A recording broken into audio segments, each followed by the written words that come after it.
দেশের সামগ্রিক পরিস্থিতি নিয়ে সবাইকে ধৈর্য ধারণের আহ্বান জানিয়েছেন স্বরাষ্ট্র উপদেষ্টা অবসরপ্রাপ্ত লেফটেন্যান্ট জেনারেল জাহাঙ্গীর আলম চৌধুরী।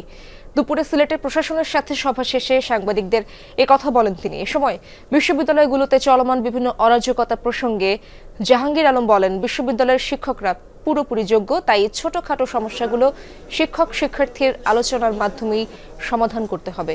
নির্বাচনের প্রস্তুতির বিষয়ে স্বরাষ্ট্র উপদেষ্টা বলেন, নতুন পুলিশ নিয়োগ দেওয়া হচ্ছে। নির্বাচনের আগে সকল আইনশৃঙ্খলা বাহিনীর সদস্যদের বিশেষ প্রশিক্ষণ দেওয়া হবে। এ সময় গণ অধিকার পরিষদের নেতা নুরুল হক নুরের উপর আক্রমণের ঘটনা দুর্ভাগ্যজনক বলেও জানান স্বরাষ্ট্র উপদেষ্টা। ইউনিভার্সিটিতে যারা শিক্ষকতা করতেছেন এবং ভিসির আছেন, তারা খুবই যোগ্য এবং খুবই লার্নেড মানুষ এবং ছাত্ররাও তাদের মেনে চলে। আমার মনে হয় ওনারা তাদের যে ছোটোখাটো সমস্যাগুলি আছে আমাদের এই শিক্ষক এবং ছাত্ররা আলোচনার মাধ্যমে তারা সমাধান করতে পারবে। আমাদের একটু ধৈর্যশীল হতে হবে। আমরা যদি একটু ধৈর্য হই, আমাদের অনেক সমস্যার কিন্তু আমরা সমাধান করতে পারবো।